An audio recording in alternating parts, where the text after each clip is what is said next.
नाटक रेडियो प्रस्तुत करता है अनंत यात्रा। एक ऐसी कहानी जो आपको 1947 में हुए भारत पाकिस्तान के विभाजन से लेकर 2020 की कोविड-19 महामारी तक का सफर तय करवाएगी। लेखक रेखा राजवंशी और वाचक अनीता दीक्षित। पेश है अनंत यात्रा। अपने जीवन के 90 सालों में जितेंद्र नाथ जी ने सोचा भी नहीं था कि कभी ऐसा दिन भी आएगा। इससे पहले भी अपने इकलौते बेटे के पास कई बार सिडनी आ चुके थे। जब भी वे पहुंचते तो बेटा बहू बड़े उत्साह से उन्हें लेने एयरपोर्ट आते। घर पहुंचने पर उनके आराम का पूरा ख्याल रखा जाता। पोता पोती दोनों दादू दादू करते आगे पीछे घूमते रहते।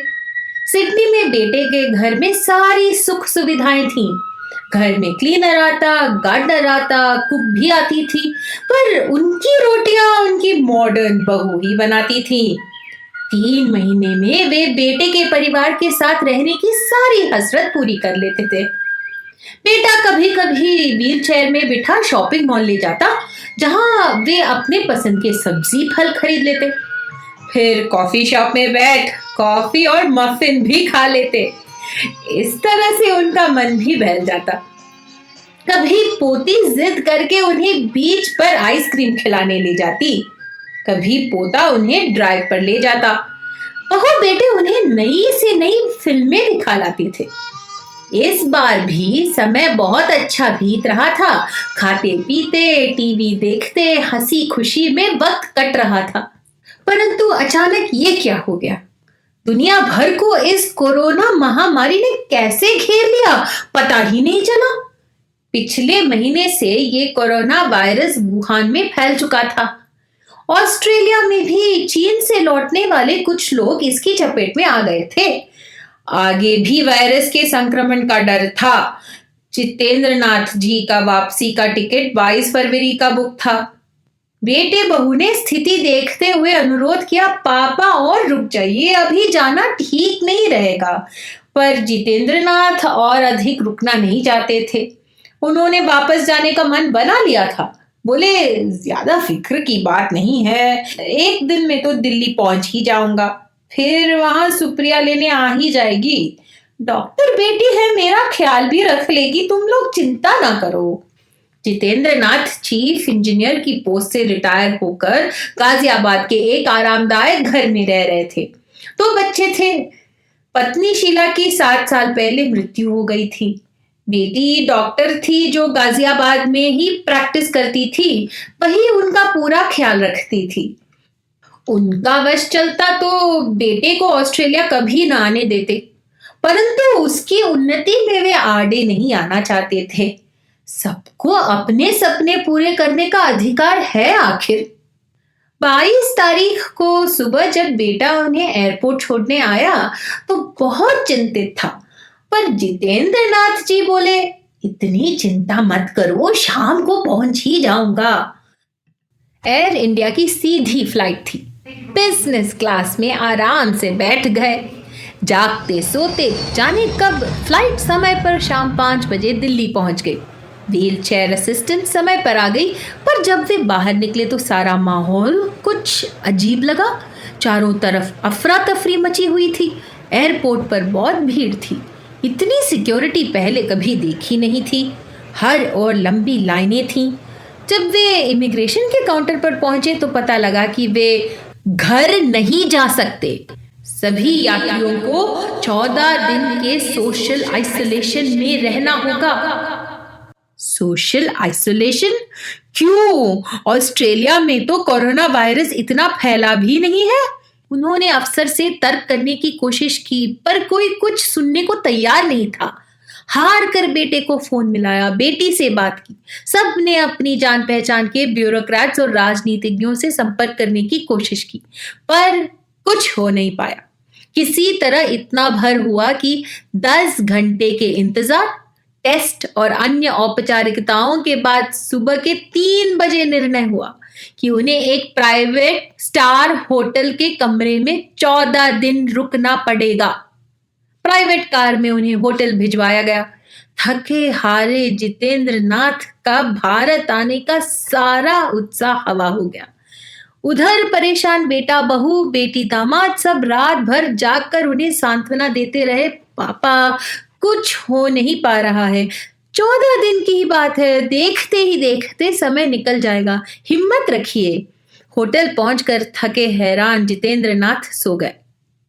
होटल में उनकी दवाइयां खाना सबका ख्याल तो रखा जा रहा था, मांगने पर मदद भी उपलब्ध थी।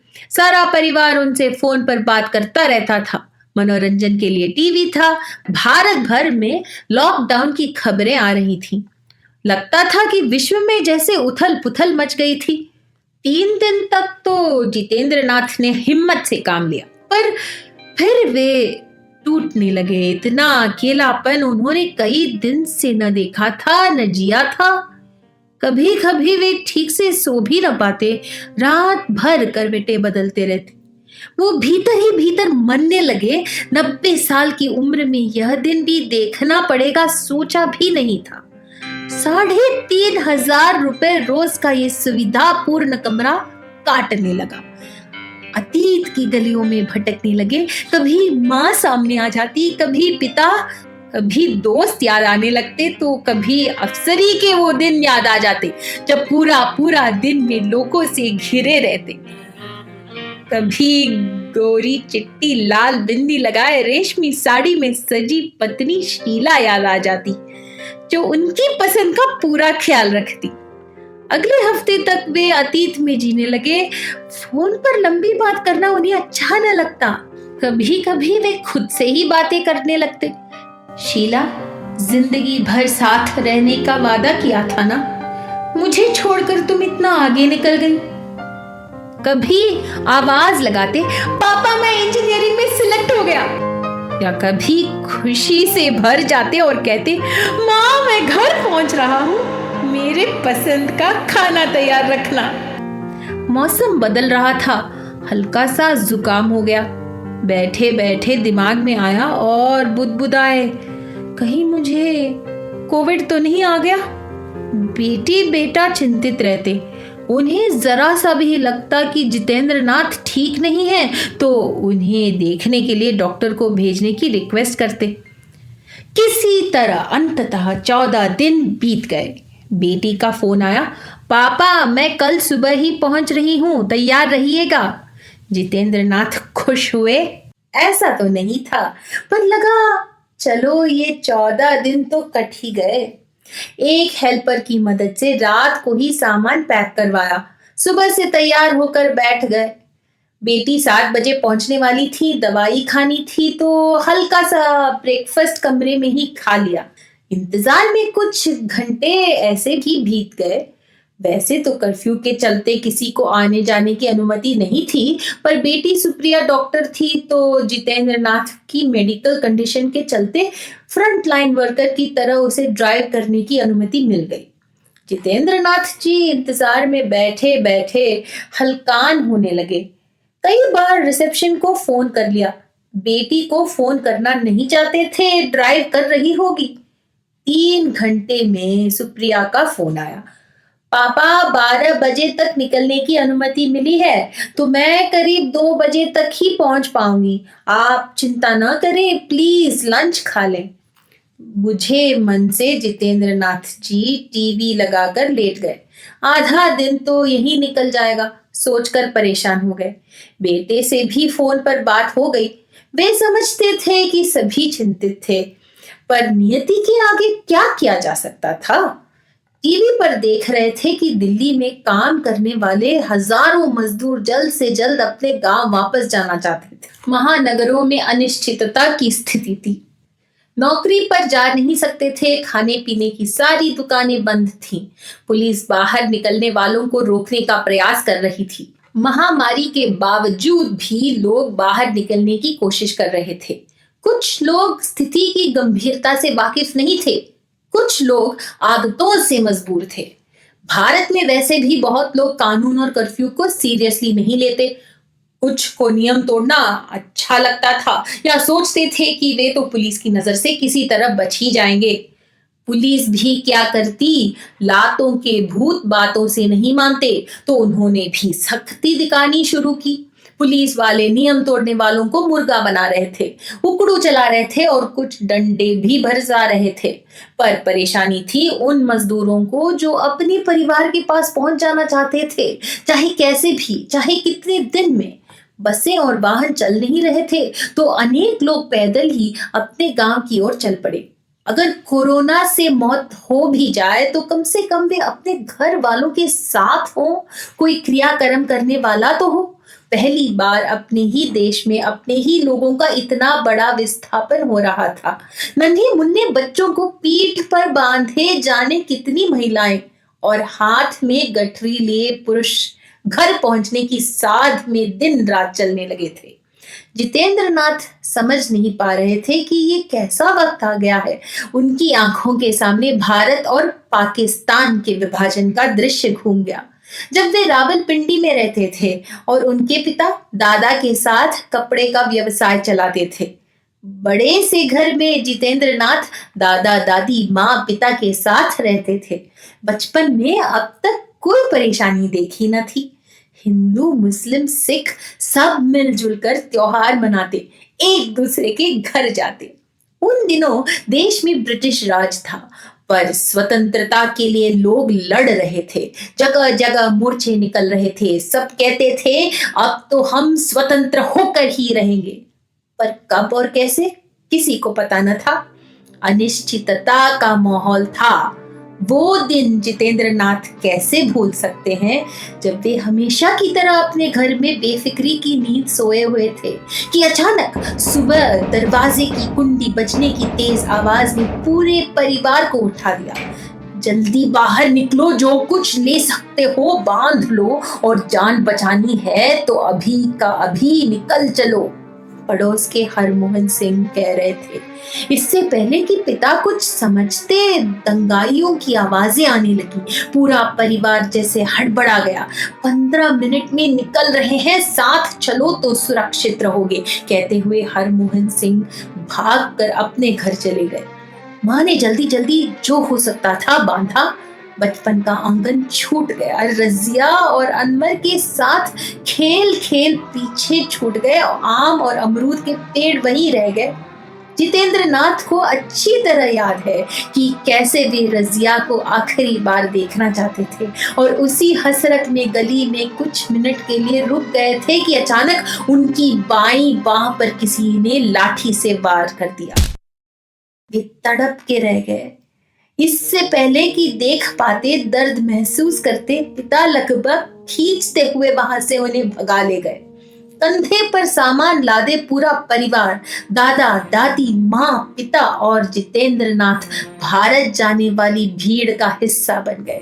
2 दिन चलने के बाद लॉरी मिल गई और उसमें बैठा कर उन्हें शरणार्थी कैंप में पहुंचा दिया गया। रोज लोगों के जत्थे कैंप में आते। अपना घर, आंगन, व्यवसाय, दोस्त, परिवार सब छोड़कर जान बचाने की खातिर भागकर कैंप पहुंचे लोग। सब टूटे थे, दुखी थे, गरीब थे। किसी को लूट लिया गया था, किसी के भाई या पिता का बड़ी बेरहमी से कत्ल कर दिया गया था, किसी की बीवी या बहन की अस्मिता लूट ली गई थी। जितेंद्र नाथ के परिवार की किस्मत अच्छी थी कि जल्द ही उन्हें सुरक्षित दिल्ली पहुंचा दिया गया। कुछ दिन लाल किले में लगे शरणार्थी कैंप में रहना पड़ा। बाद में रहने को अमर कॉलोनी में 2 कमरों का घर भी मिल गया। कड़ी मेहनत से पिता ने लाजपत नगर में कपड़े की दुकान खोली। अपना पेट काट कर उन्हें इंजीनियरिंग की शिक्षा दिलाई। अतीत की गलियों में भटकते हुए जितेंद्र नाथ का मन अचानक विक्षुब्ध हो गया। इतने दिन बाद उन्हें अपनी बाईं बाह में बेपनाह दर्द होने लगा जैसे बाह पर नहीं दिल पर लाठी पड़ी हो। पुलिस वाले आखिर लाठी मार ही क्यों रहे हैं? ऐसा कैसे हो सकता है? लोग पैदल चलकर कब घर पहुंचेंगे? सरकार को कर्फ्यू लगाने के पहले सार्वजनिक परिवहन, ट्रेन, बस आदि का इंतजाम करना चाहिए था। जितेंद्र नाथ जी ने लगभग 1 सदी जी ली थी। वे घर, गाड़ी, बेटा, बेटी सब कुछ होते हुए भी आज अकेले थे। दोस्त तो अधिकतर धीरे धीरे भगवान को प्यारे हो चुके थे। लोग सोचते हैं अमीरों को कोई दर्द नहीं होता, पर उन्हें कौन समझाए कि अमीर भी इंसान ही होते हैं। उनका भी दिल होता है, शरीर होता है, भाव होते हैं। वे भी सुख दुख उसी तरह महसूस करते हैं जैसे गरीब लोग। अगर पैसे से सब कुछ खरीदा जा सकता तो लोग दोस्त खरीद लेते, खुशियां खरीद लेते, सेहत खरीद लेते। पर ऐसा होता नहीं है। जिसके पास जितने ज्यादा पैसे होते हैं वे उतना ही अकेले हो जाते हैं। तन्हाई को किसी पैसे से नहीं भरा जा सकता। जितेंद्र नाथ ने इन 14 दिनों में जैसे 14 बरस का वनवास भोग लिया हो। जाने क्यों अब तक जीवन बेमानी लगने लगा था। क्यों आखिर, क्यों जिंदा हूं मैं? मेरे जीवन का मतलब ही क्या है? सोचते सोचते उन्होंने अपनी बाईं बांह को सहलाया। लगा जैसे दर्द पुनः वापस आ रहा है। इसी तरह जाने कब उनकी आंख लग गई। दरवाजे पर टक टक की आवाज से उनकी आंख खुली। देखा तो खाना आ गया था। थोड़ा लंच खाया। आखिरकार सुबह 5 बजे से जग के बैठे थे। 2 बजे के करीब फोन की घंटी बजी। Mister Jitendra Nath, your daughter is here, please get ready. अंततः इंतजार की घड़ियां खत्म हुई। बेल बॉय ने ट्रॉली में उनका सामान रखा। व्हीलचेयर असिस्टेंट ने उन्हें बैठने में मदद की और वे होटल की लॉबी में आ पहुंचे। उन्हें ध्यान से कार तक लाया गया। बेटी से मिलते ही आंखें भर आईं। उसने सहारा देकर उनको कार में बैठाया। पापा, अब मैं हूं ना, चिंता न करिए, लाड से उसने उन्हें समझाया। तुरंत बेटे का भी फोन आ गया। पापा, यू डिड इट। पोती कह रही थी, you will be fine Dadu. Car में बैठने के बाद जब जितेंद्र नाथ ने सांस ली, लगा कि जैसे एक लंबी कैद से मुक्ति मिल गई हो। कार की सीट में घसे हुए सड़क पर लगे पेड़ और नीले आसमान को देखकर आज अरसे बाद उन्हें बहुत अच्छा लगा। औपचारिक बातों के बाद आंखें बंद करके आराम से कार में बैठ गए। 2 घंटे बाद गेट खुलने की आवाज से उनकी आंखें खुली। देखा, घर आ गया है। Home sweet home. वॉचमैन ने आकर उन्हें सलाम ठोका। गार्डन में लगे गुलाब और बेले की महक उनकी सांसों में अमृत की तरह भर गई। लॉन में लगी नरम मुलायम हरी घास पर दौड़ने का मन हो गया। उन्हें याद आया कि शीला और उन्होंने बड़े दिल से कोठी बनाई थी और माली की सहायता से शीला ने क्यारियों में एक एक पौधा बड़ी लगन से बोया था। अचानक उन्हें लगा कि शीला उन्हें बुला रही है। देख क्या रहे हैं, अंदर आइए ना। उनके चेहरे पर भी मुस्कुराहट आ गई। गाड़ी पोर्टिको में रुकी। माली, कुक और नौकर ने आकर उन्हें नमस्ते की। उनकी मदद से बेटी ने ध्यान से जितेंद्र नाथ को उतारा। इतनी देर में दरवाजा खोलकर आते पिता की आवाज आई, जीतू आ गया बेटा, ठीक है ना? जितेंद्र नाथ जी को लगा कि वे एक छोटे बच्चे की तरह दौड़कर पिता की गोदी में चढ़ जाएं। बेटी ने अंदर ले जाकर सजे धजे ड्राइंग रूम की आरामदायक कुर्सी पर उन्हें बैठाया तो लगा जैसे मौत और जिंदगी के बीच का फासला तय कर आए हूं। और फिर जिंदगी का भरोसा भी क्या, सिर्फ सांस बंद होने और शरीर ठंडा होने के बीच की स्थिति ही तो है मौत। वैसे भी दुनिया भर में हजारों लोग रोज मर रहे हैं इस वायरस से। जिंदगी और मौत पर किसी का नियंत्रण ही नहीं है। कुर्सी पर बैठे तो उनकी नजर फिर मुस्कुराती हुई शीला की फोटो पर पड़ी। उन्हें याद आया कि कभी शीला के चेहरे पर शिकन नहीं देखी। आदमी और औरत में यही फर्क है, थोड़े से कष्ट में ही आदमी परेशान हो जाता है, पर औरत दुनिया भर के गम सीने में दबाए हुए भी ऊपर से मुस्कुराती रहती है। तभी दूसरी तरफ दीवार पर टंगी फोटो में माँ दिखी। मुस्कुराती हुई माँ जैसे निकलकर उनके पास आई। बेटा, थक गया है ना? आ लेट, चल तेरा सर दबा दूं। और उनके माथे को सहलाने लगी। जितेंद्र नाथ माँ के आंचल में सर रखकर मुस्कुराने लगे और जाने कब उन्हें नींद आ गई। सुप्रिया ने पिता का सर सोफे पर एक तरफ लुढ़कते देखा तो भागी आई। पापा, डैड, आप ठीक है ना? देखिए, आपको कुछ नहीं होगा, मैं हूं ना आपके पास, सब ठीक हो जाएगा। कहते हुए उसने उनकी धड़कन टटोलने की कोशिश की, उन्हें हिलाया, सीपीआर देने की कोशिश की, पर जितेंद्र नाथ वहां कहाँ थे? जाने कब वे जिंदगी और मौत के बीच का फासला तय कर चुके थे।